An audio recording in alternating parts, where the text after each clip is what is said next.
mais apparaissent aujourd'hui comme un secteur particulièrement vulnérable, soumis à de crises multiples, nombreuses et diverses, aussi bien géopolitiques qu'environnementales. Les récentes tensions en mer Rouge, le blocage du canal de Suez, les dysfonctionnements récurrents du canal de Panama sont autant de symboles, de symptômes des difficultés du commerce maritime et mettent en exergue, en évidence, l'importance stratégique de ces grands points de passage, de ce que l'on appelle les choke points, en particulier Suez et Panama, sur lesquels je vais me concentrer aujourd'hui. Donc leur importance dans les sources d'approvisionnement et le bon fonctionnement du commerce mondial. Or, ce caractère stratégique des voies de navigation dépend d'une part de la disponibilité des routes et d'autre part de sources d'approvisionnement ou alors de routes alternatives. Donc, face à l'ensemble de ces impondérables, le système de transport maritime aujourd'hui est adaptable, certes, mais jusqu'à un certain point. Et si les coûts causés par les chocs temporaires peuvent être absorbés, les scénarios de rupture plus graves doivent être envisagés et pourraient avoir des répercussions significatives sur le commerce international et la stabilité économique mondiale. Dès lors, dans ce cadre, une question s'impose, hein, comment les nouvelles contraintes géopolitiques et environnementales affectent-elles les routes maritimes et les dynamiques du commerce maritime mondial? Donc, pour aborder cette question, je vais essayer de l'analyser à travers une valse à trois temps. Dans un premier temps, j'analyserai les défis majeurs pour le transport maritime. Je présenterai ensuite les nouvelles routes maritimes envisageables. Et enfin, je m'interrogerai sur la résilience du transport maritime mondial à travers les problématiques logistiques et environnementales. Voilà donc en quelques mots ce qui me semblait important pour avoir une vision un peu globale de cet essor des nouvelles, entre guillemets, routes maritimes. J'espère avoir tenu à peu près le temps et je vous remercie pour votre attention. C'est moi qui vous remercie, hein, professeur. Vous avez respecté le temps qui vous est imparti, hein, et je tiens Très à vous bien. remercier pour cette brillante présentation, hein, particulièrement riche et stimulante et qui a porté sur un sujet d'une grande importance et d'ailleurs d'actualité, en l'occurrence le commerce maritime mondial qui est confronté à deux défis majeurs, des tensions géopolitiques et qui sont croissantes, conflits en mer Rouge, les rivalités séno-américaines, l'insécurité dans les détroits stratégiques et le dérèglement climatique, élévation du niveau de mer, phénomène extrême, fonte de la banquise. Tous ces bouleversements remettent en question les routes traditionnelles et ouvrent la voie à l'essor de nouvelles routes maritimes, notamment en Arctique. Ces alternatives, je dirais, bien que prometteuses en termes de gains de temps et de coûts, posent des défis liés à l'environnement, défis environnementaux, juridiques aussi et aussi de souveraineté, surtout de souveraineté, hein. Le système maritime, je dirais, mondial entre ainsi dans une phase je dirais, de reconfiguration stratégique. Encore une fois, professeur, merci infiniment pour votre brillante communication et qui suscite, il va susciter, bah, pas il va, mais il suscite de nombreuses réflexions, hein, et qui nous pousse à approfondir la chose. Je tiens à rappeler que vous êtes professeur à l'Université des Antilles. Oui, Merci encore une exactement. fois, Merci bravo. à vous. Merci pour votre invitation. Une fois encore, je suis ravi d'avoir travaillé avec vous dans le cadre des colloques que vous organisez. Comme je vous l'ai indiqué tout à l'heure, je vais malheureusement pas pouvoir rester toute cet après-midi chez vous et toute la matinée chez moi, mais j'ai été extrêmement heureux de partager ce moment avec vous. Je vous remercie. Merci. Au revoir, on ne va pas vous retenir davantage. On sait, c'est la période des examens et des soutenances, hein. Hein. Merci Exactement. au prochain Merci colloque. à vous. Au revoir. À un Je prochain vous en colloque. prie. Au revoir. Alors, sans trop tarder, là, on passe à la communication suivante. Je demande aux participants de bien vouloir activer la cam. The Atlantic Facade of Africa, What's Place for the City of Atlantic Africa Initiative. Je vais switcher en français et je ne vais pas m'attarder pour ne pas épouser le temps des autres panélistes. Donc, pour introduire, le continent africain regorge d'abondantes ressources aquatiques et marines, dans la mesure où 23 pays riverains ont une façade sur l'Atlantique et constituent un espace géopolitique représentant 46% de la population africaine, concentre 55% des pays du continent et réalise 57% du commerce continental. Cependant, plus de 80% des échanges mondiaux se font par une voie maritime, alors que la part d'Afrique est minime et limitée à 6%. Il s'avère que ce privilège géostratégique n'est pas exploité à son maximum. Néanmoins, ces pays font face à des défis communs qui menacent leur littoral. On peut évoquer les litiges territoriaux et maritimes, les tensions géopolitiques des Sahel et ainsi de suite. Dans ce cadre, que l'initiative royale du Maroc pour l'Afrique atlantique s'impose pour la conception d'un espace géopolitique et géopolitique favorable à la coopération afin de renforcer la sécurité de l'océan Atlantique. Nous essayons de donner quelques éléments de réponse à la problématique suivante. Quel rôle joue la ville de Dakhla dans le contexte de l'initiative d'Afrique Atlantique? Bien sûr que cette question a été déjà soulevée, c'est-à-dire l'aspect géopolitique maritime d'Afrique a été soulevé dans la littérature.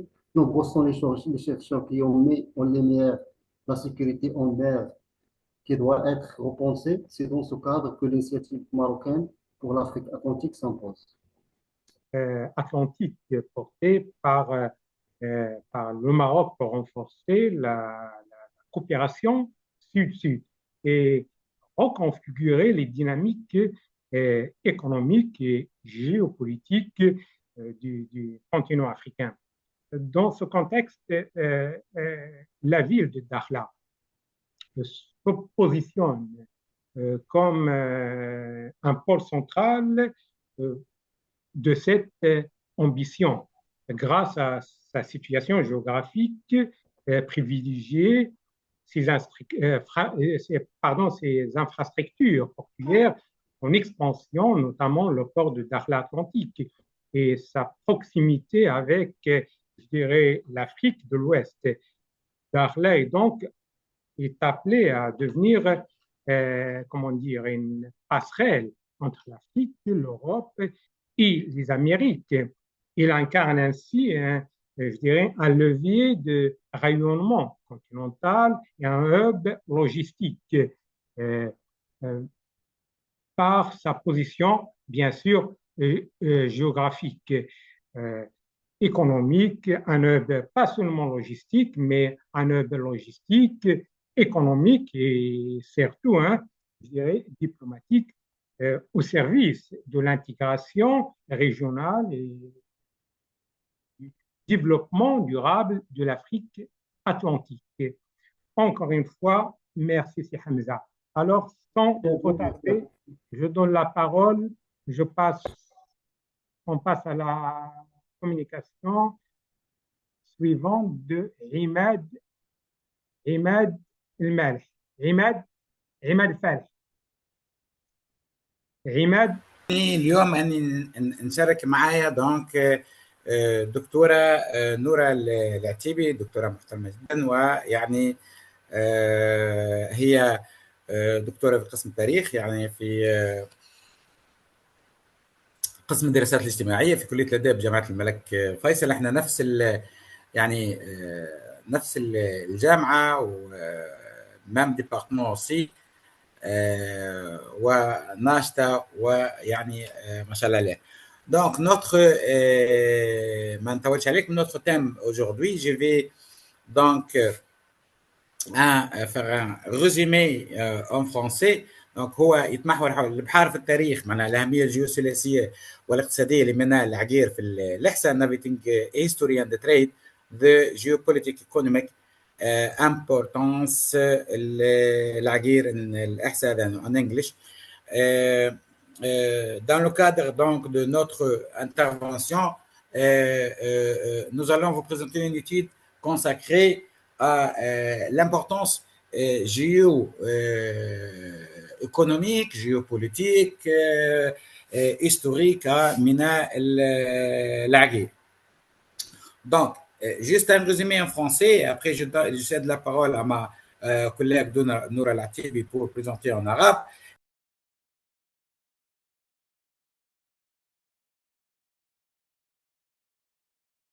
En ce qui un petit résumé sur la communication, donc je passe la parole à ma collègue docteur نورا العتيبي فلتتفضلي دكتورة نورا. السلام دكتورة عليكم نورا. ورحمة الله وبركاته. أيوة دكتور معك. بداية أود أن أشكر القائمين المنظمين لهذا المؤتمر العلمي القيم، ويسعدني المشاركة مع الدكتور العزيز عماد الفالح بالورقة العلمية المعنونة بالإبحار عبر التاريخ والتجارة الأهمية الجيوسياسية والاقتصادية الحاسمة لميناء العقير في منطقة الأحساء بالمملكة العربية السعودية. طبعا المحاور الرئيسية للبحث لمحة تاريخية للأهمية الجيوستراتيجية لميناء العقير، ومقسمة على النحو الآتي: الأهمية الجغرافية لميناء العقير، والأهمية الجيوسياسية، والأهمية الأثرية والسياحية. Apparemment, Nora, استسمح Nora. عماد, il faut partager l'écran. J'ai partagé l'écran. Non, non. Recommence. Ok.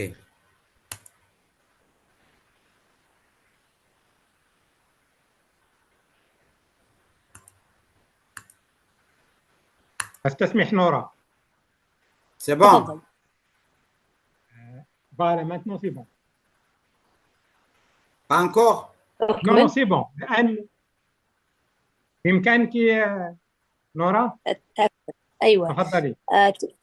تزخر المملكة العربية السعودية بعدد كبير من الموانئ التاريخية والأثرية على سواحلها في الخليج العربي والبحر الأحمر، والتي كان وجودها ضاربا منذ القدم لما قبل الميلاد، وكانت موانئ رئيسيا لحضارات عريقة استوطنت الجزيرة العربية. دلت عليها الدراسات الأثرية التي تشكلت من فرق سعودية ودولية مشتركة خضعت تحت إشراف ودعم من الهيئة العامة للسياحة والتراث الوطني. ومن بين هذه الموانئ التاريخية والأثرية ميناء العقير، الذي أدى دورا مهما وبارزا شمل الميادين الجيوسياسية والاقتصادية على مدى العصور التاريخية المتعاقبة.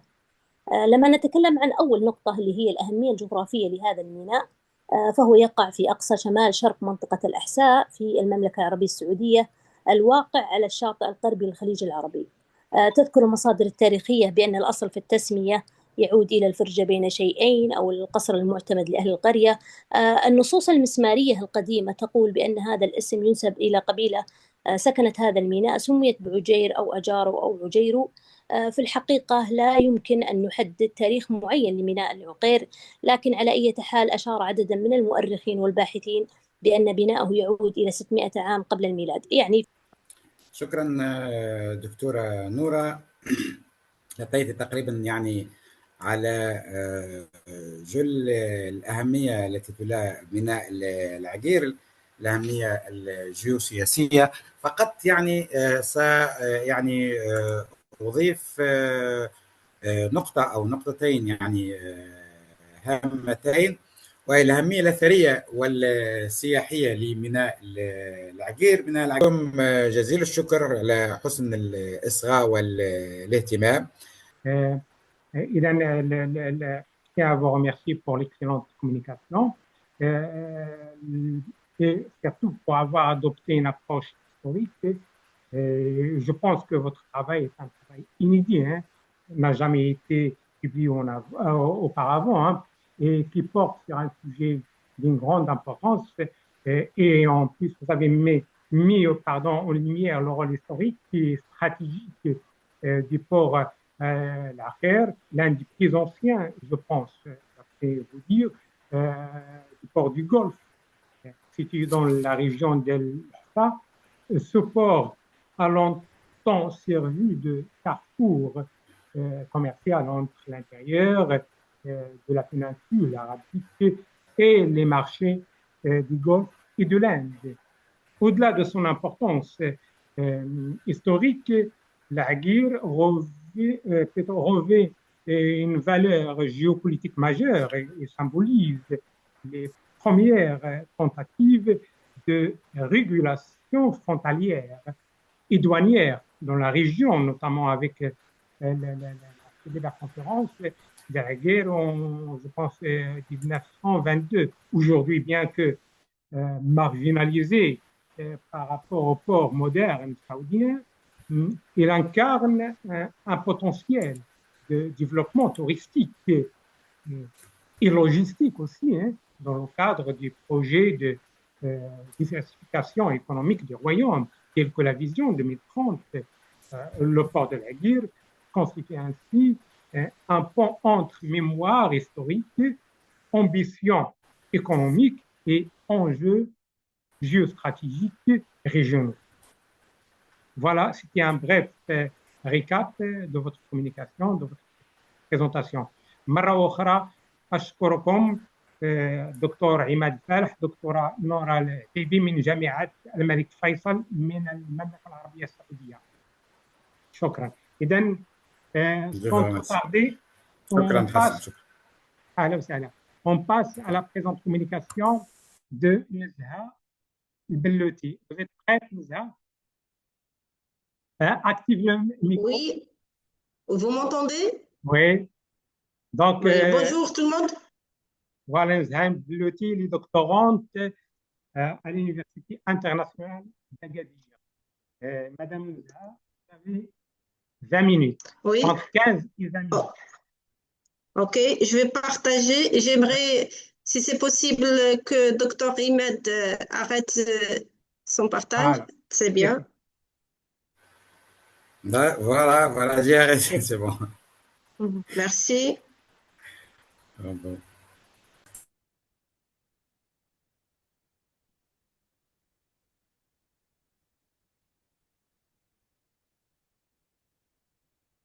Vous arrivez à voir? Oui, oui, oui. Oui, très bien. Alors bonjoور شكرا جزيلا على العرض القيم للأساتذة الكرام البارحة واليوم، وكنشكركم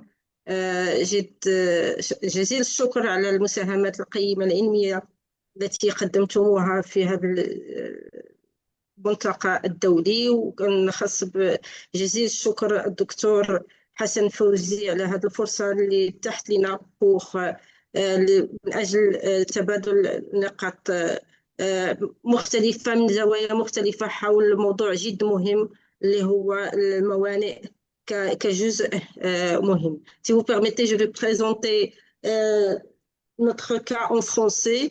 Donc, sans trop tarder, hier, nous avons eu, je vais commencer par une petite remarque par rapport à l'intervention de Dr Hicham El-Bied, qui a insisté sur l'importance du capital humain dans l'accompagnement du développement du secteur maritime général, soit au niveau national ou international. C'est juste pour partager avec vous qu'aujourd'hui, la ville de Lyon accueille une grande délégation du CEMAC, c'est la communauté africaine de développement économique au niveau africain, et bien entendu, les ports et la question des ports en constitue une grande partie d'échange. Si vous permettez, mon cas aujourd'hui traitera le port atlantique de Dakhla comme un hub continental et international. Sans trop tarder, ici, ainsi, je tiens à vous remercier. Merci Nezha pour l'excellente présentation, hein, et qui a porté sur le port atlantique de Dakhla comme hub continental et international. Effectivement, le port atlantique de Dakhla s'impose comme un projet stratégique de premier plan pour le Maroc.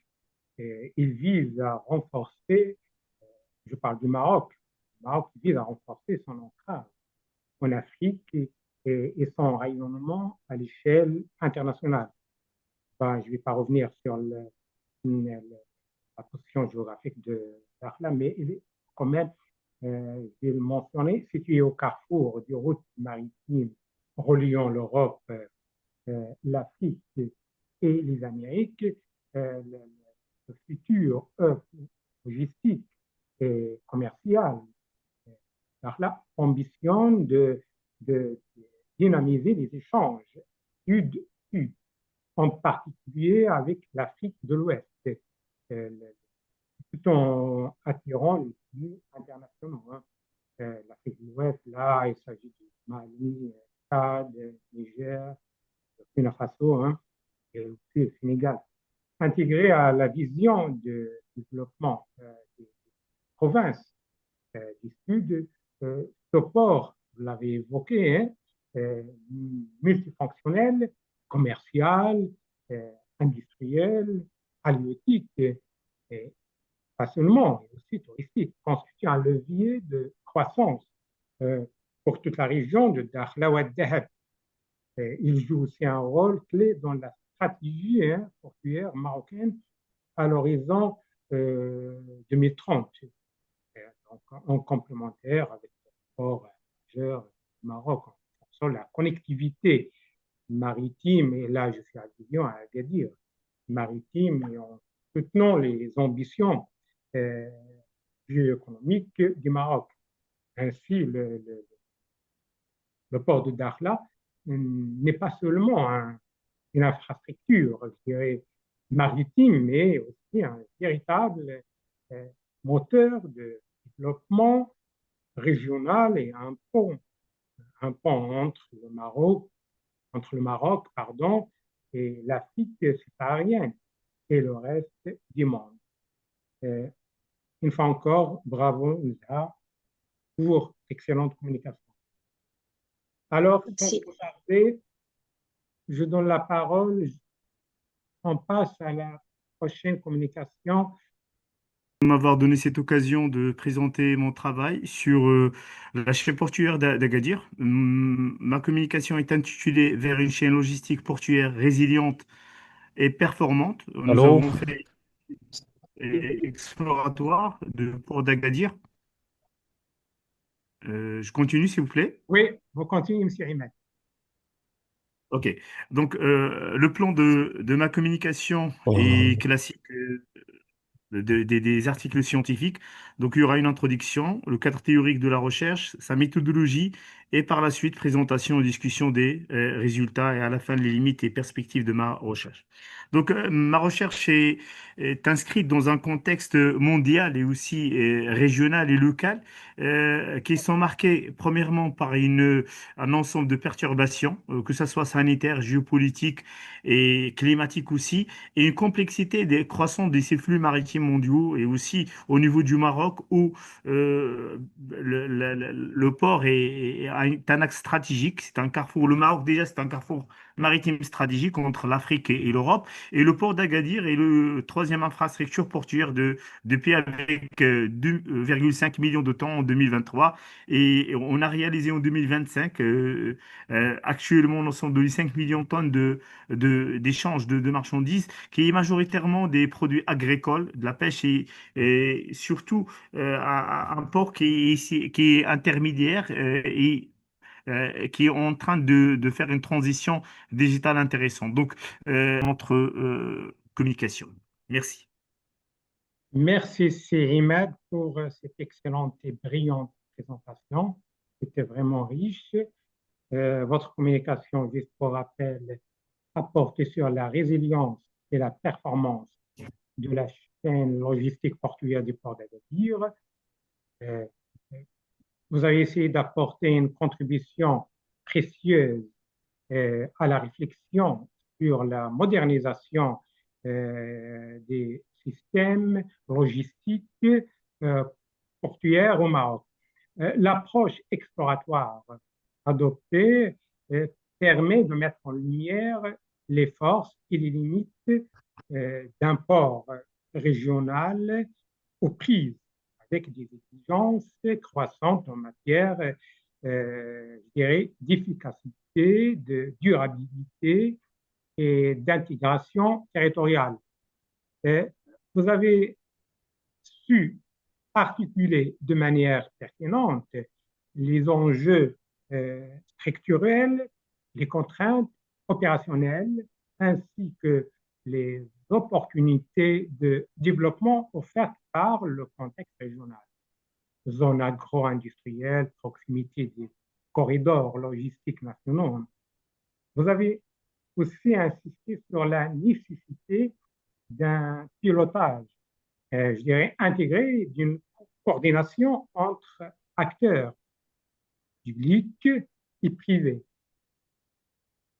L'étude, ou plutôt votre étude, votre communication, étude, a mis en évidence le rôle stratégique que peut jouer le port d'Agadir dans la consolidation d'une logistique nationale plus résiliente face aux chocs, que ce soit ce que j'entends par les chocs, bien sûr les crises, que ce soit climatiques, géopolitiques, économiques, et j'en passe.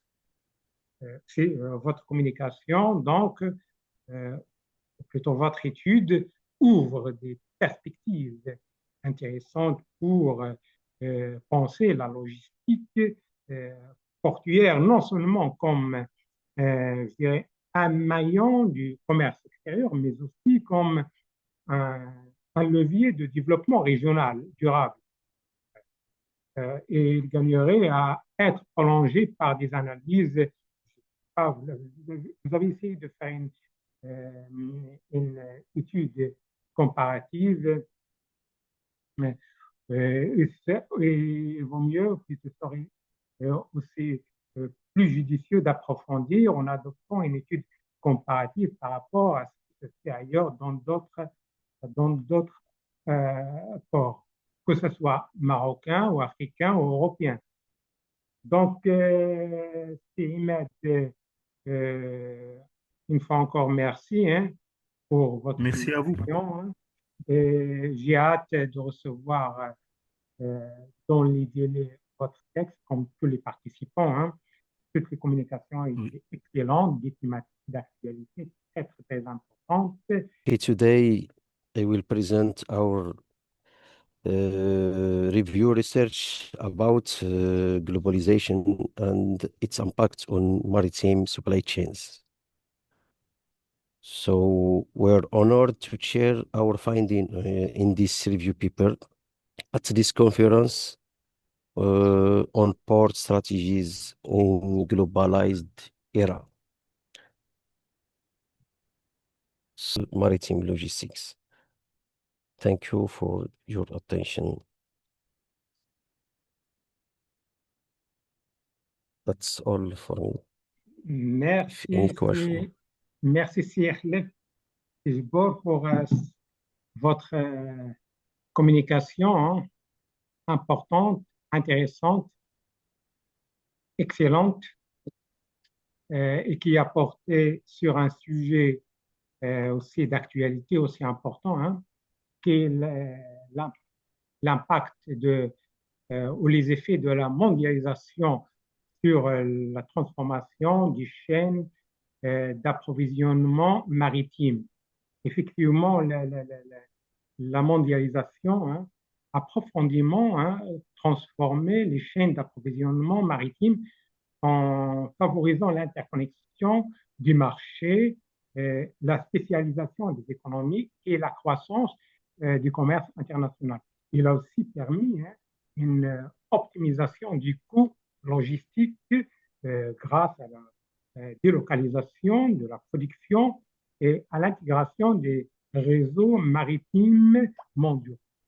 Cependant, cette interdépendance accrue a également rendu les chaînes maritimes plus vulnérables face aux crises géopolitiques, aux catastrophes naturelles et aux pandémies et les crises sanitaires, et aussi aux perturbations commerciales. La mondialisation donc, impose donc des défis majeurs en matière de résilience et de durabilité environnementale et de sécurité logistique. Alors, pour y faire face, les acteurs du secteur maritime investissent de plus en plus dans la digitalisation, la diversification des routes, la transition énergétique et la coopération internationale afin de rendre les chaînes d'approvisionnement plus robustes, plus durables et agiles. Une fois encore, Sir Khalif, merci pour votre excellente présentation. En Merci à attendant vous, Hassan. de voir le texte ou la version définitive de votre article, qui sera publié dans un ouvrage collectif parce que les actes des colloques font l'objet d'une publication dans un ouvrage collectif dans Spring. J'espère que l'ouvrage sortira au plus tard. En tout cas, je l'espère, le mois de septembre. Ça dépend ça dépend de vous, les auteurs, hein, pour faire vite. Alors, sur ce, je vous dis bonne fin d'après-midi ou bonne soirée, hein, et je dis au revoir.